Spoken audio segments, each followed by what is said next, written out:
Hello everyone, आप लोगों का स्वागत है मेरे यूट्यूब चैनल पे। और आज हम पढ़ेंगे 5 वेरी इंपॉर्टेंट जो करंट अफेयर्स हैं, डेली बेसिस पे आपको यहाँ पे प्रोवाइड करवाए जाएंगे। और हमारा इस क्रम में हमारा पहला क्वेश्चन जो है ये है, उत्तर प्रदेश के किन किन शहरों में कमिश्नरेट प्रणाली वर्तमान में लागू है। वर्तमान में लागू है, मैं आपको बताते चलूँ कि यह प्रणाली आजकल बहुत ज़्यादा चर्चा में है। और अभी माननीय मुख्यमंत्री के द्वारा बैठक की गई, जिसमें कई अन्य शहरों में कई अन्य जगहों पर इसको लागू करने की बात की गई है।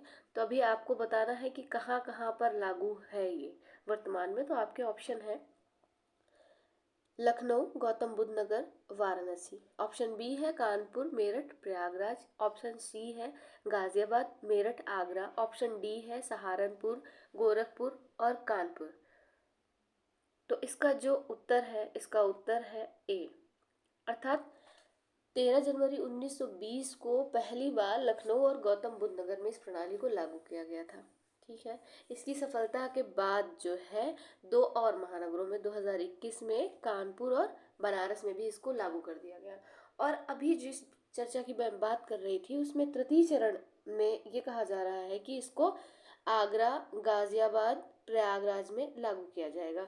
मतलब कि 4 शहरों में ऑलरेडी ये लागू है और इसके बाद जो है 3 जगह इसको और लागू करने की बात की जा रही है।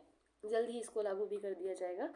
हमारा अगला क्वेश्चन है, 25 नवंबर को लचित बरफुकन की 400वीं जयंती मनाई गई थी। 400वीं जयंती मनाई गई थी। और जो ये लचित जी हैं, इनका संबंध किस राज्य से है? तो ऑप्शन ए है मणिपुर, ऑप्शन बी है असम, ऑप्शन सी है मेघालय, ऑप्शन डी है त्रिपुरा।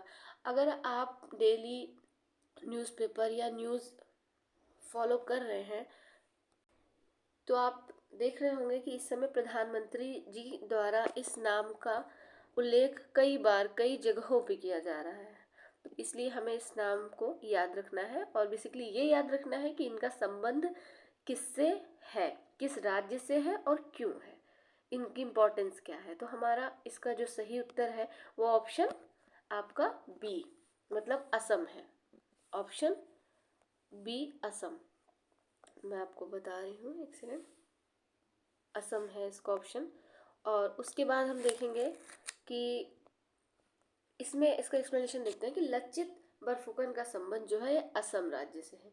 ये असम के अहोम राज्य के सेनापति थे और 1671 ईस्वी में 1671 में मुगलों के साथ एक सरायधार का युद्ध हुआ था। इसमें जो है इन्होंने मुगलों के जो जो उन्होंने हमला किया था उसको निष्फल किया था। ठीक है, तो इस वजह से इनको जाना जाता है, इस वजह से ये फेमस है।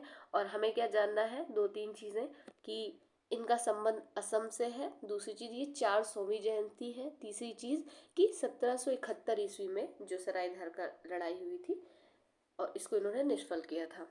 तो इससे हमारे 3 क्वेश्चन सीधे सीधे कहीं से भी पूछे जा सकते हैं। हो सकता है कि इसी में 3 ऑप्शन बना के आपसे पूछ लिया जाए कि निम्नलिखित में से कौन से सही है या कौन सा सही है।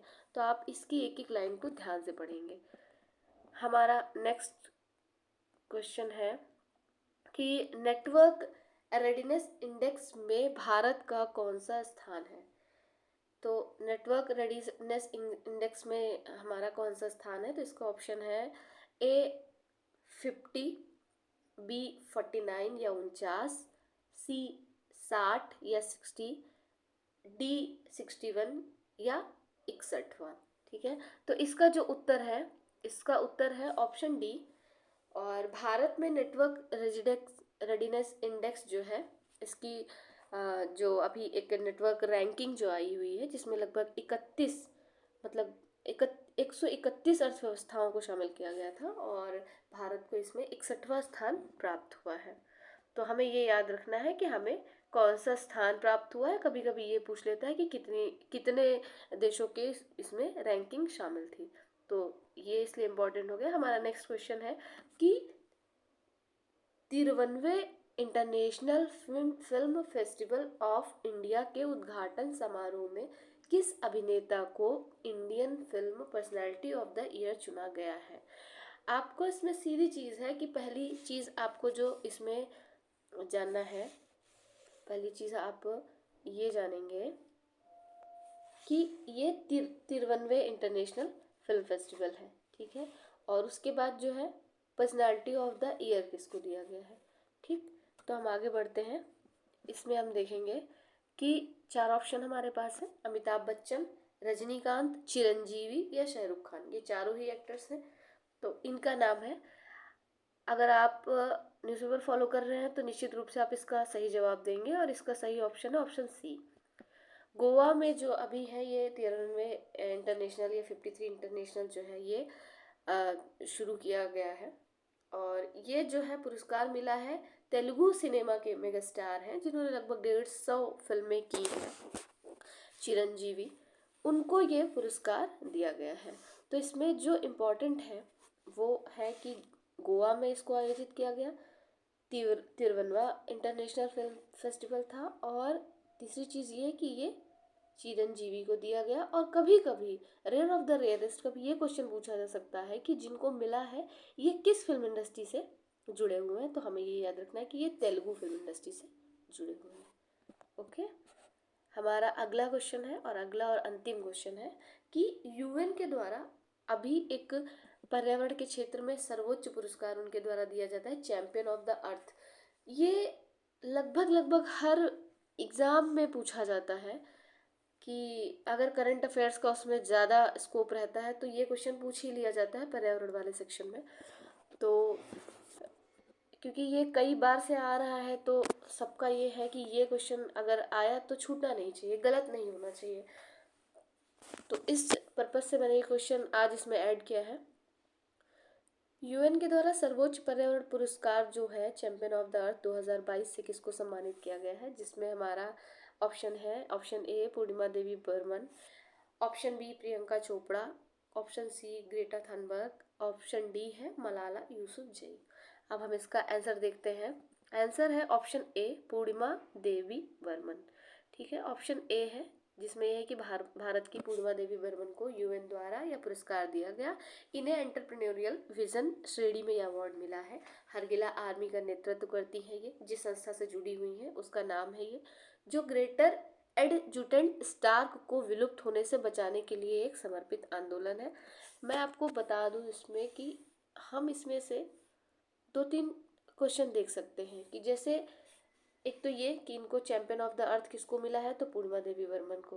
किसके द्वारा दिया जाता है, कई बार ये क्वेश्चन पूछा जाता है कि किसके द्वारा इसको दिया जाता है, तो यह पुरस्कार यूएन के द्वारा दिया जाता है, ठीक है। तीसरी चीज़, यह किस श्रेणी में दिया जाता है, तो हमें ये श्रेणी भी इनकी याद रखनी है। चौथी चीज़ कि ये किस संस्था का नेतृत्व करती है, कहाँ से जुड़ी हुई है, तो हमें हरगिला आर्मी का भी नाम याद रखना है। और इसके अलावा जो ये किस एक जीव को विलुप्त होने से बचाने के लिए समर्पित है, तो हमें इस जीव का भी नाम याद रखना है। तो इस तरह से अगर हम देखें तो हमारे इसमें से 4-5 क्वेश्चन इससे निकल आएंगे। हमारा पर्पस बस यही है कि कम में ज़्यादा चीज़ें आपको प्रोवाइड करवाना। मैं चाहती तो इसमें 10 से 15 क्वेश्चन भी बन सकते थे, लेकिन मेरा उद्देश्य है कि कम से कम चीज़ों में आपको अच्छी से अच्छी जानकारी प्रोवाइड करवाना, ताकि आप लोग एग्ज़ाम में अच्छा कर सकें। ऑल द बेस्ट, धन्यवाद।